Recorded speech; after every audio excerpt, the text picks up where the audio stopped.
Magnetic current flow हो रही हो, तो उस कॉइल के एक्सेस पर मैग्नेटिक फील्ड का डेरिवेशन हमने करवा दिया।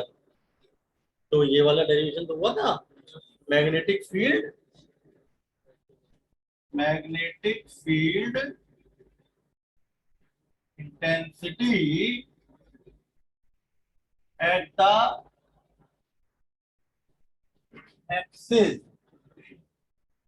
Of coil carrying current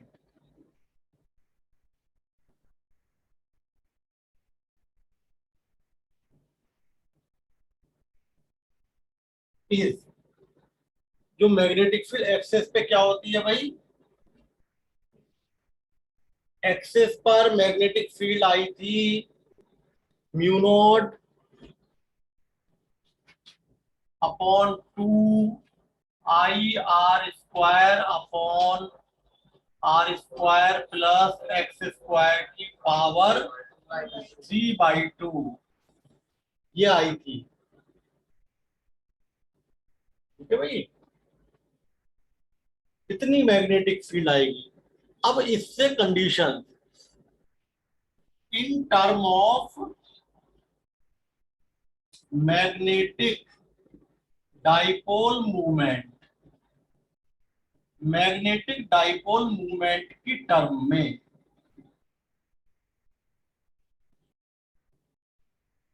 magnetic dipole movement की टर्म में हम कैसे लिखेंगे? क्या होता है मैग्नेटिक डाइपोल मूवमेंट? IA, और अगर N टर्न हो NIA। अब यहाँ पे A और एरिया जो है दैट इज πr², कॉइल का। इसका मतलब यहाँ पे हमारे पास R² तो है, I भी है, पाई चाहिए तुम्हें। तो हम क्या करें, इक्वेशन को B is equal to mu not upon 2I pi से मल्टीप्लाई कर दे और पाई से डिवाइड कर दे, या डिनोमिनेटर और न्यूमरेटर दोनों को पाई से मल्टीप्लाई कर दे। ठीक है, म्यू नॉट अपॉन 2I, यानी कि आपने क्या किया, मल्टीप्लाई एंड डिवाइडेड या multiply by pi in numerator and denominator. Numerator और डिनोमिनेटर दोनों में हमने पाई से मल्टीप्लाई कर दिया। अब ये क्या बन गया है, अभी ये नहीं, ये हो गया A,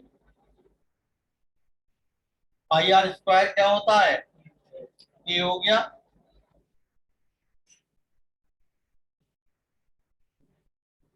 put πr² is equal to area, coil का एरिया बन गया πr², है ना, कॉइल का एरिया।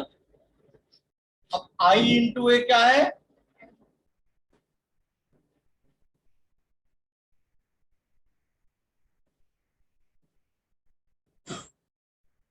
ये एक टर्न के लिए है। अगर कॉइल में N टर्न होते तो NIA हो जाता। यहीं पे कर लो आप, NIA if there are N turns, अगर N टर्न है। अब NIA क्या हो गया यहाँ पर ना, ऐसा नहीं होता है, NIA इसको भी M ही कहते हैं। ये तो भाई और 1 टर्न है, एक टर्न के लिए कहा हमने। अगर N, ये थोड़ी कि हम I इंटू ए को M is equal to NIA, तो फिर तुम एक काम करो, यहाँ पे NIA से याद करो, N की वैल्यू एक टर्न के लिए 1 हो जाएगी, NI πr²।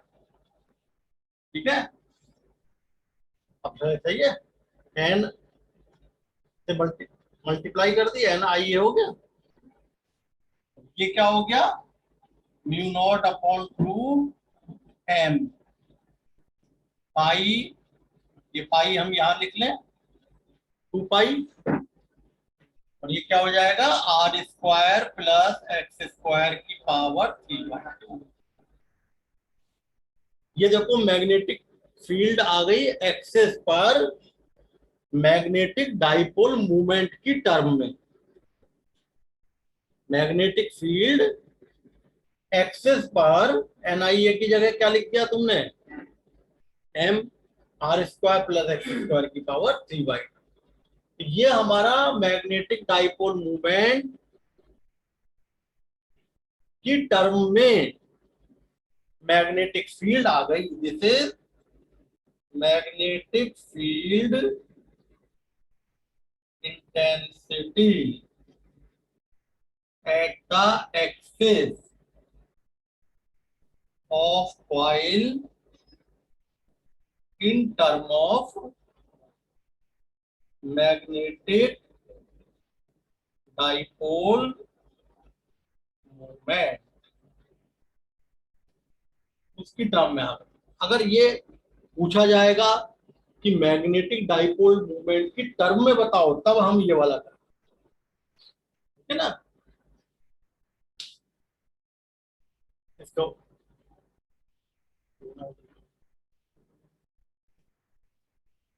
देख लो, पर नोट्स तो मैं से भेज रहा हूँ।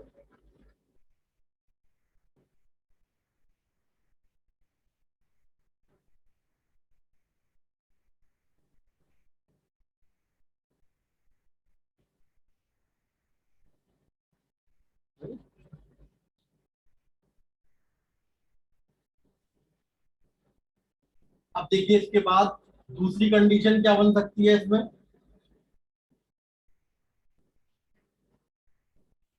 अगर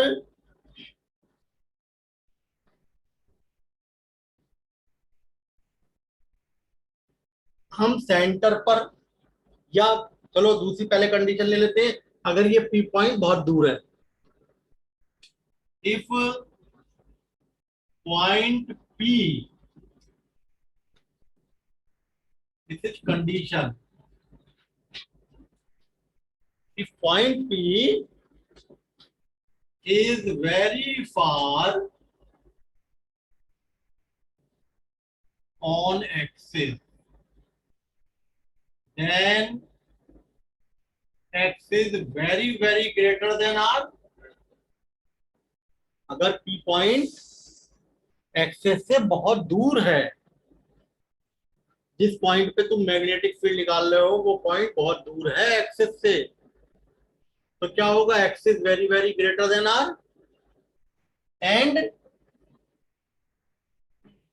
एक्स स्क्वायर की वैल्यू आर स्क्वायर से जहां ज्यादा हो गई नेग्लेक्ट कर देंगे। नेग्लेक्ट किसको करेंगे, r square. In P is equal to mu not upon 2 I r square plus x square की पावर, नेग्लेक्ट कर दो।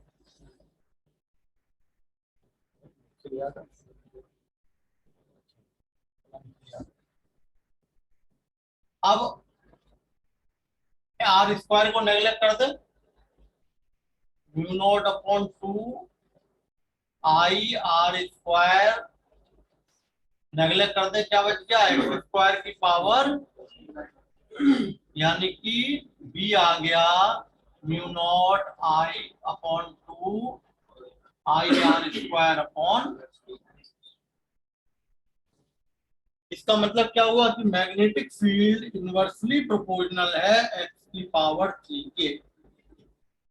यानी कि अगर हम इसका ग्राफ बनाएं एक्स के साथ, ये हो गई डिस्टेंस एक्स,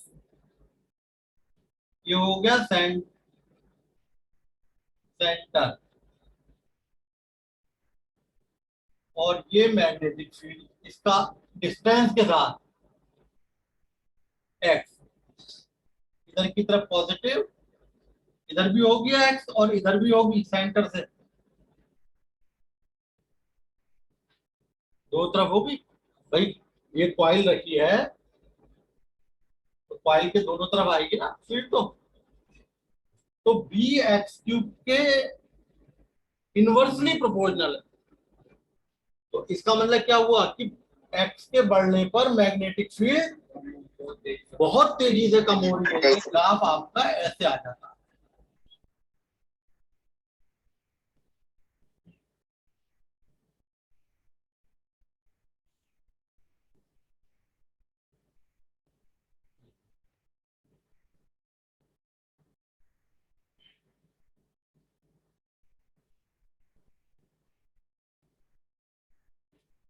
दोनों तरफ से लगभग एक सही आना चाहिए ना।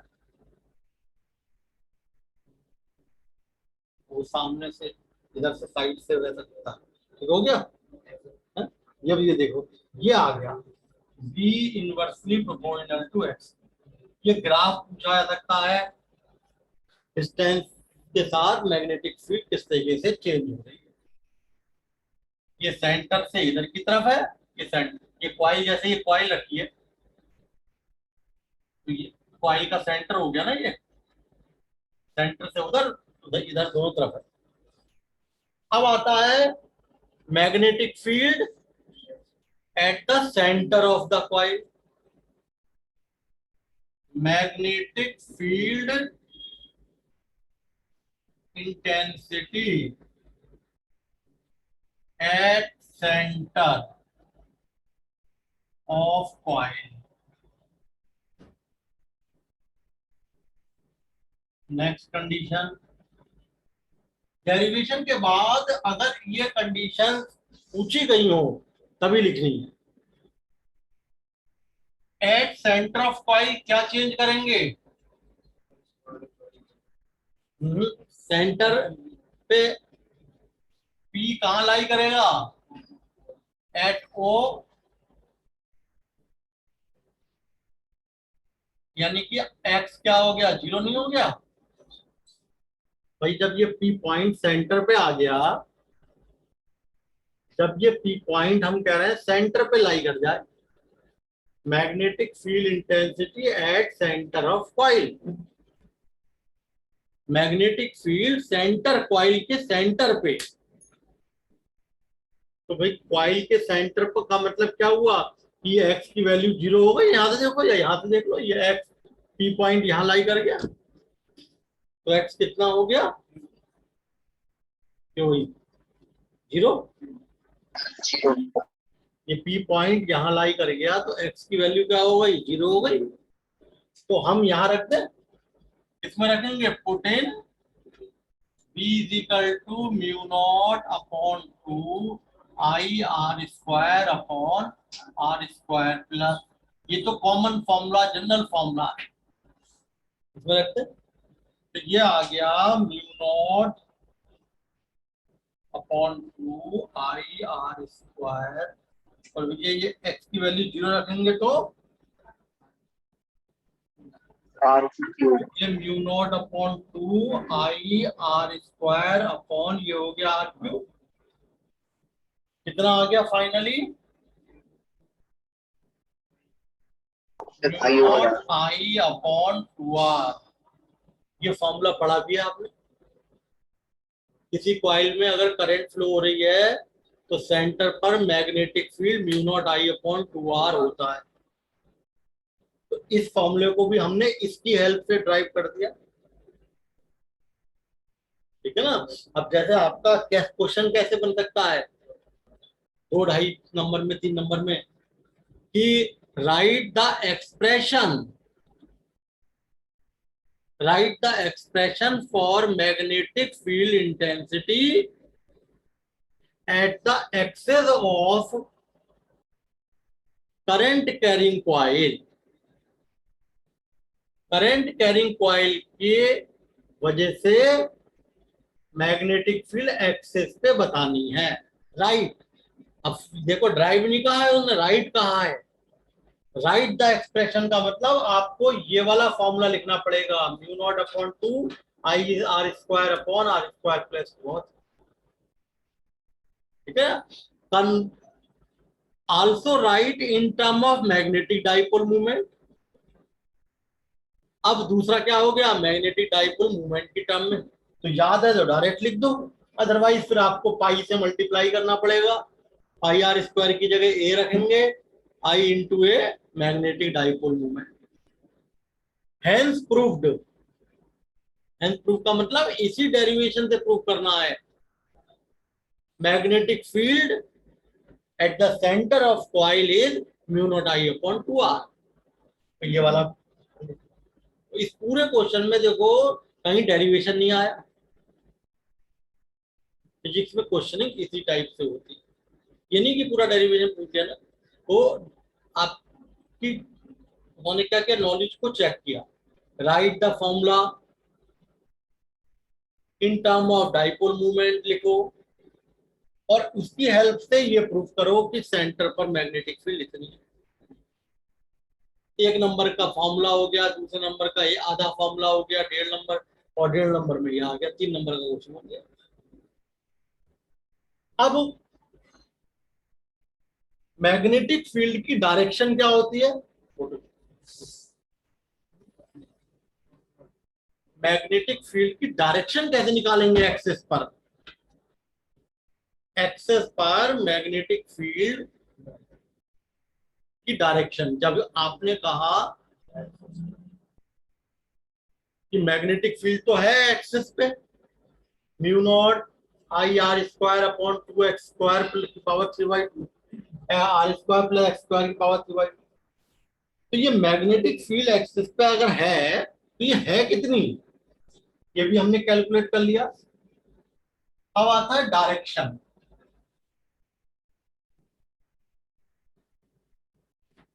देखिए डायरेक्शन की दी जाती है, डायरेक्शन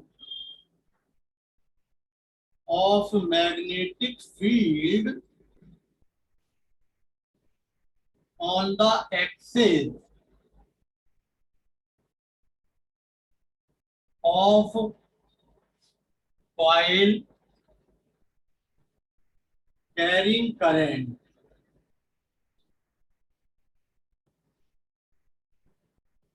is given by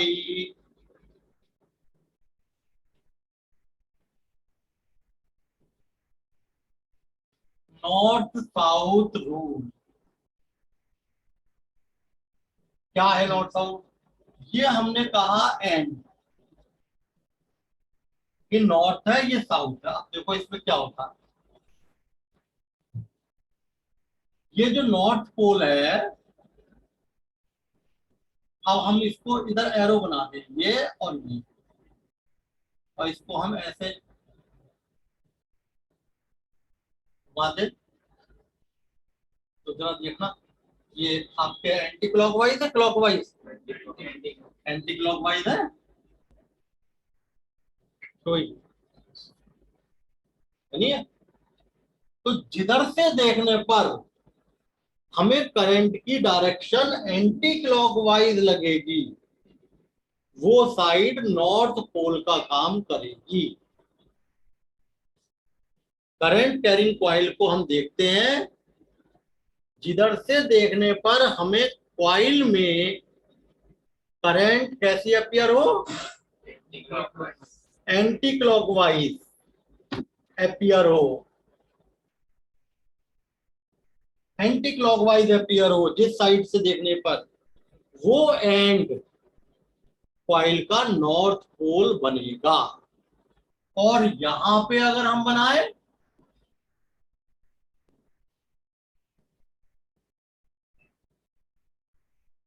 देख रहे हैं आप, ऐसे जा रही है, इसको हम बल्कि इसको ऐसे बनाते हैं एंटी क्लॉकवाइज, और ये क्लॉकवाइज, यानी जिधर से देखने पर करंट हमें क्लॉकवाइज घूमती हुई लगे, वो एंड साउथ पोल का काम करेगा। यानी कि look from at one end of coil, एक एंड पे देखो कॉइल के, if direction of current appears, ऐसी अपीयर होती है कि anticlockwise, then that end have north polarity,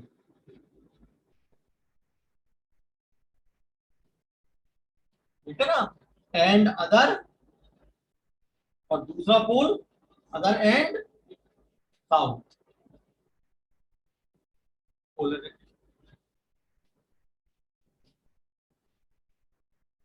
इसका वाइस वर्सा, उल्टा, अगर हमें जिधर से देखने पर क्लॉकवाइज दिख रही है वो साउथ पोल हो गया, तो दूसरा वाला नॉर्थ पोल हो जाएगा। अगर हमें करंट की डायरेक्शन, हमने एक एंड क्वाइल को एक एंड से देखा, अगर हमें करंट क्लॉकवाइज दिख रही है तो वो एंड किसका काम करेगा, साउथ पोल का, तो दूसरा वाला नॉर्थ हो जाएगा। ये आपका पोलरिटी निकालने का मेथड है, ठीक है भाई। तो ये हमने बताया इसमें कि किस तरीके से हम पोलरिटी निकालते हैं। अब जैसे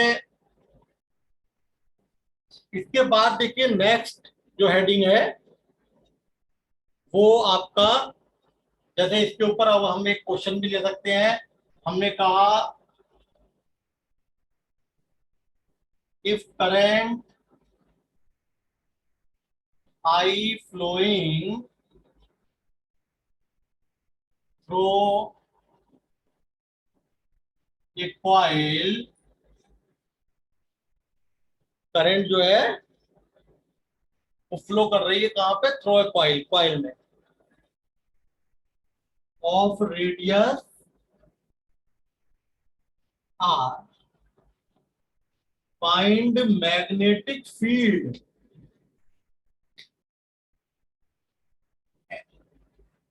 ऑन द एक्सिस